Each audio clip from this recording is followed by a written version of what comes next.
Oh, this you crazy mother.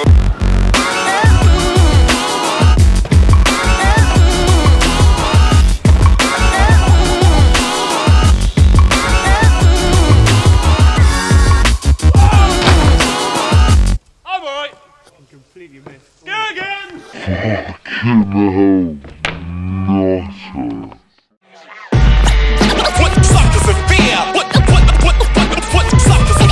So I still haven't had my haircut, I still haven't shaven, but this edit is going to be pretty rugged and raw anyway, so I kind of fit it quite nicely. So how are you all doing? Hope you're all well. Gonna get straight to the point. The 4 craziest things I have ever done on a BMX bike. There was going to be 5, but I got rid of the 5th one because I've talked about it too much. The window drop, jumping out of the house window. That was going to be number 5, but I got rid of it because you know the crack with that. It's in the bloody intro.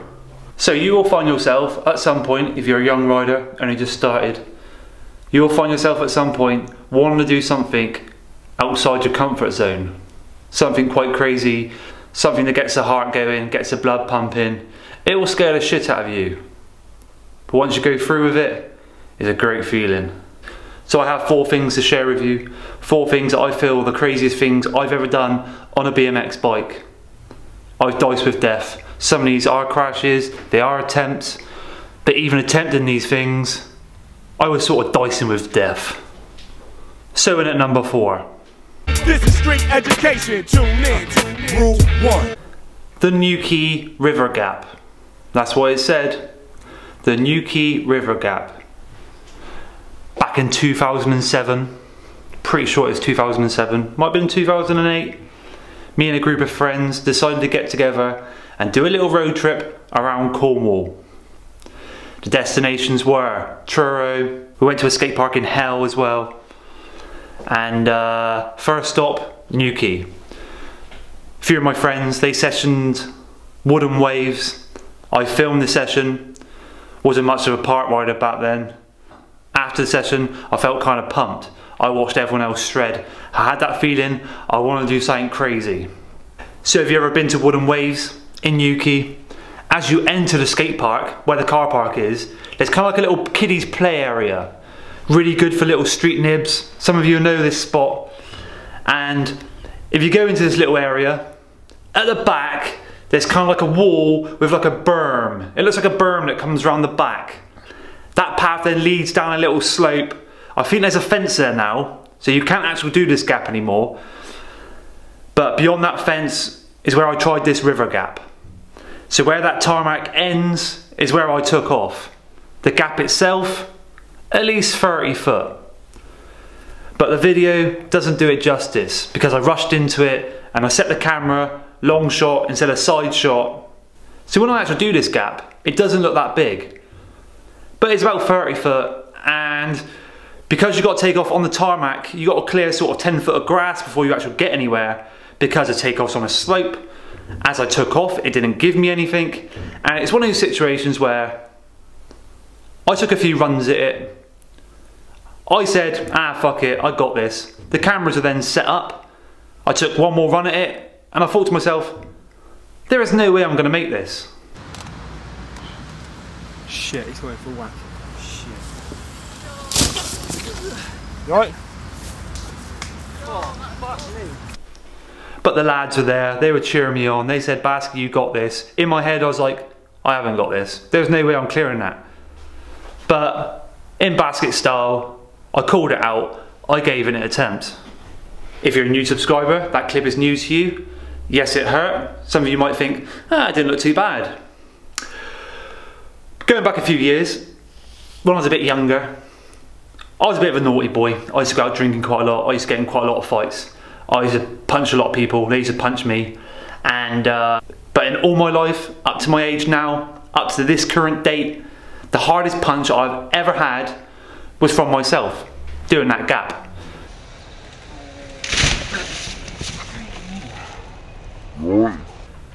If you look closely, I actually punched myself in the face. Well, I actually smacked my face on my hand and nearly knocked myself out.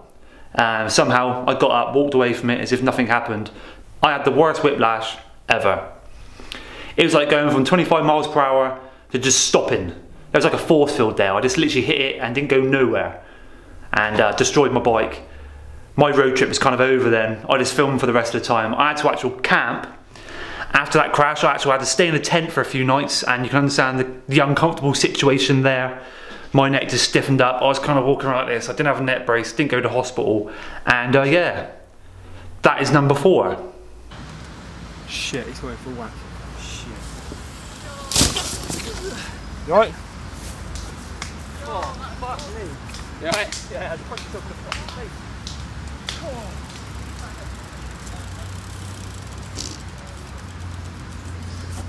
So moving on, in at number 3.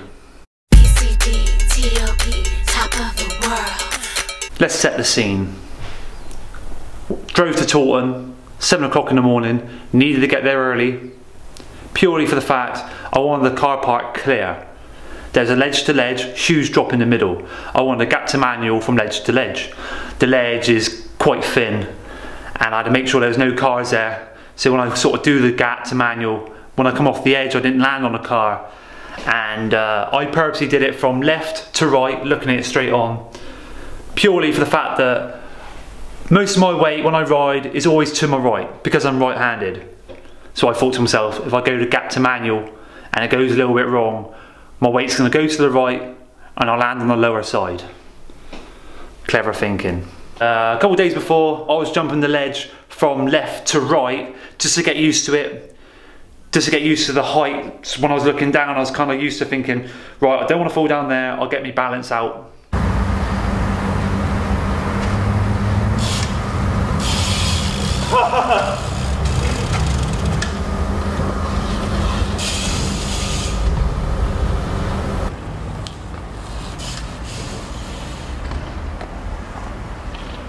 And when it come to it, once again I didn't have brakes on. I just gapped from ledge to ledge, tyres along it, off, full sweep. I got this in the bag. Problem is, when you're looking at it from the front, going from left to right, you can't stay on the ledge that long when you do the manual because there's a lamppost and your bars won't fit past the lamppost. So there's one time I did the manual and I kind of locked too much on the ledge. I couldn't lean off to the right and I got a little bit sketched out.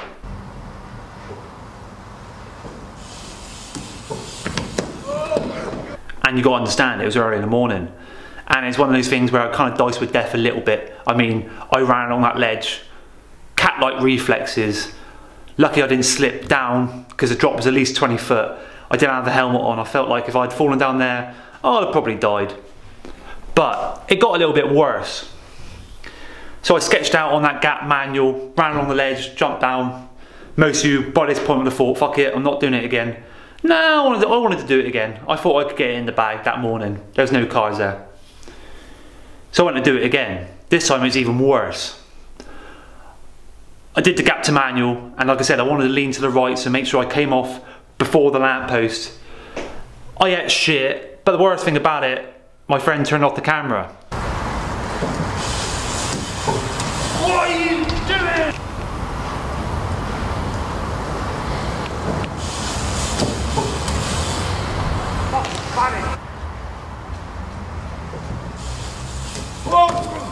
He thought I'd hurt myself really, really bad, so he sort of stopped filming straight off the bat.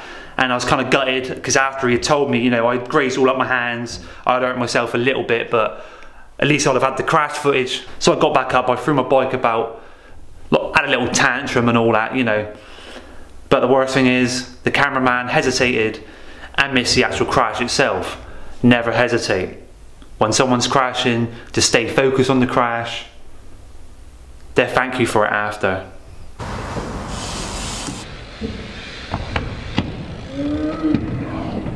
So moving on, in at number 2. I wouldn't hold my breath if I was you. So 2 down, 2 to go. Finally I'm landing something. The third craziest thing I've done on the BMX. The Angel Place Gap. A lot of you know what I'm talking about. Some of you new, haven't got a clue. So, set the scene on this one. I was out on the piss one night, having drinks with my friends. I was a bit naughty, I was having a wee in an alleyway. And as I looked up, I've said this story before, but as I was looking up, I seen the gap between the building, and I turned around to my friend as a joke. I said I could jump that gap, and he said, what, on feet? I said, no, I can do it on a BMX, depending on where it's to. And obviously he held me to this. See, the next day, I kind of remembered saying it to him, but he brought it up the next day, and he said, oh, what about that gap you said you was going to jump? Once again, I'd opened my mouth. So we went up to the car park and we had a good look at it, and I looked around at the run up and I thought, there's plenty of run up here. So the hunt was on. I needed to make a ramp. First of all, I got hold of my brother. He was going to make me an actual proper kicker, but I thought, nah, waste too much time. That same day, I wanted to do it that day, so I had a few hours left of daylight. We went and found a big ass pallet. It's about 10 foot long, this pallet.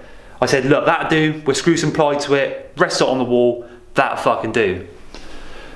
It was a heavy pallet. A couple of my friends lifted it up there.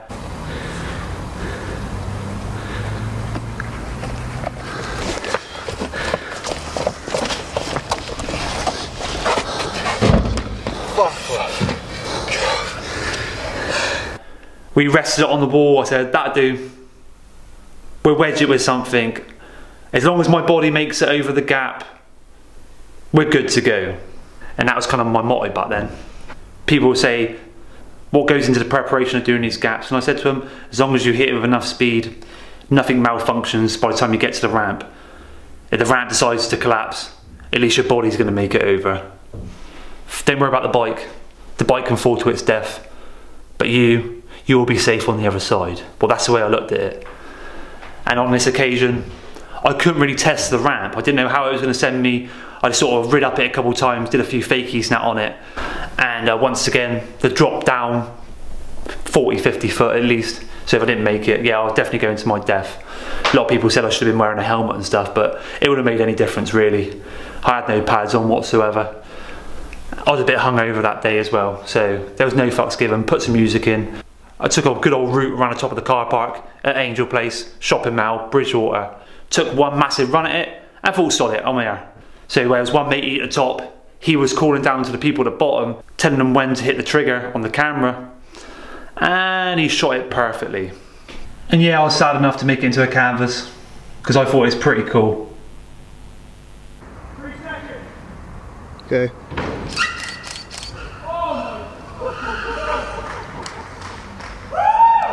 And yeah, it's one of those gaps that a lot of people would have done. I feel like if I was up there with certain riders these days, they who stood up there, they would have done it with me as well. You forget about the drop. Just forget about the drop, think about the actual gap itself. You jump gaps like that all the time. It's like having a dirt jump. You jump a tabletop all day long, you cut out the middle, you get a little bit scared. Forget about it, you've already jumped it, it's no difference. You can clear that gap, have faith. And that day I had faith in myself. I had faith in the cameraman down the bottom. I kind of wish I had another angle at the top, but I only had 2 cameras at the time. I wanted the pitch down the bottom, and it filmed down the bottom. So you never know, maybe one day I'll go back there, do it on the enduro bike, just to mix it up a little bit. Could use this kicker as well, seam in his ear, that'll work nicely. And yeah, Angel Place Gap in Bridgewater. Some people have been up there and looked at it before. No one else has actually done it yet. Anyone else actually wants to do it, I'll happily come and film it with you, and I can assure you, it's not that scary. Forget about the gap, forget about the drop. Once you commit to it and you've got a decent ramp there, you'll fly over there, no problem. So number 1. I don't believe what I'm saying. When you been on, you lie. The Barcelona ledge hop. This has to be number 1. The craziest thing I've ever attempted. Going back to 2012, me and a couple of friends decided to take a little trip to Barcelona. I'd already been once before, but wanted to go again. This time, my back was healed, I felt fresh. And literally on the first day we was there, I was doing some cool gaps. I was getting them sweet as well, so I was well in the zone.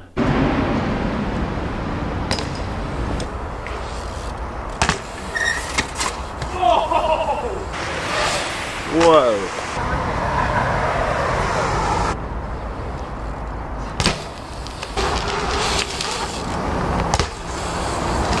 My confidence levels were up. There was one gap playing on my mind, and I actually thought of this gap before I even went there. As a young rider, you'll find you'll do this. At some point, you'll get a group of friends and you'll decide to take a trip abroad. And most of you probably go to Barcelona. Perfect place. It's got everything there you want. You'll end up watching a lot of videos on YouTube based on Barcelona before you go. So you get to see the spots, you get to see what's there. And that's what I did. And I watched Fit in Barcelona, really old video. And there was a clip of Van Homan doing this gap to manual on this huge ledge. And then Edwin did a feeble down the ledge. Then I seen another video of Brian Kaczynski doing a gap to feeble on the same ledge. And when I arrived at this ledge, I did the gap from the top of the stairs to the ledge. Fuck it. I'll do it now. Then I turned to my mates and I said, I reckon I could gap the entire ledge.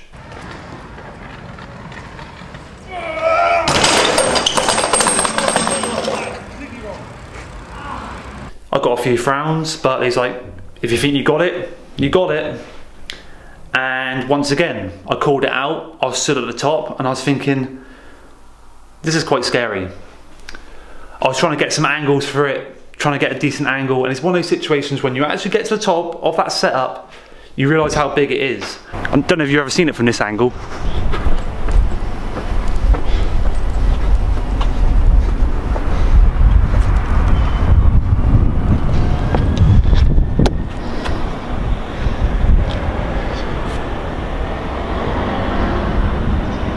And it was one of those things. I went to Barcelona, I wanted to do something, I wanted to land something, I wanted to try something that no one else has tried. And I knew full well that when it comes to tricks and stuff, I wasn't able to do that because everyone else has done something on these spots with different tricks. I didn't really want to get in a position where I was trying to one-up people on different spots.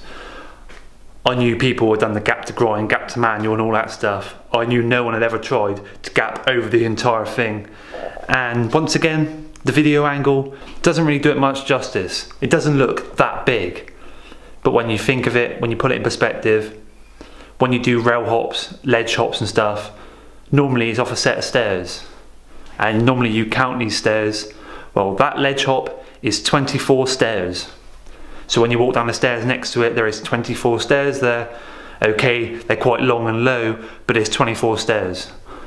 So by the time you go over to flat, it's a hell of a drop. It's a long way down. And yeah, it hurt my elbow a little bit. But once again, somehow I got up, I walked it off, and I carried on the rest of the trip. But for me, that's probably the craziest gap drop I've ever tried.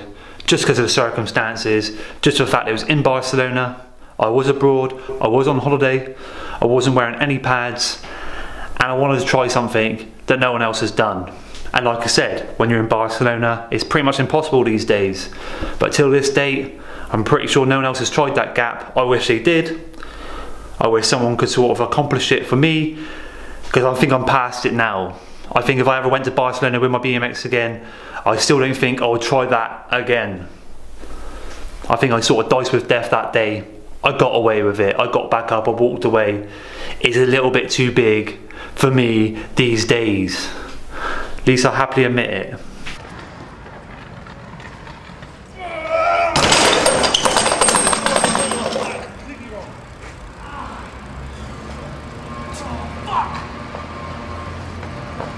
So wrong. But you never know, one day someone might try it again. I would love to see it. I would love to see someone nail it, purely for the fact that it took me out. And yeah, when it comes to circumstances like that, that is probably the craziest thing I've ever tried on a BMX. Some of you are probably watching all these now thinking, none of them were actually that crazy. I'm a little bit pathetic. I've been riding for sort of 16 years now, and that's all I can fucking do. Well, I am sorry. Maybe one day I'll learn double flips and I'll be off my tits. So what did you think of my top 4? Any good? What's your top 4? If you have a top 4, leave them in the comments below. I want to do some more videos like this, hopefully with other riders. Get their opinions on their craziest things they've ever done. See if they have any video footage about it. And yeah, midweek random vlog once again. I hope you enjoyed this one. Thanks for watching, and bye for now.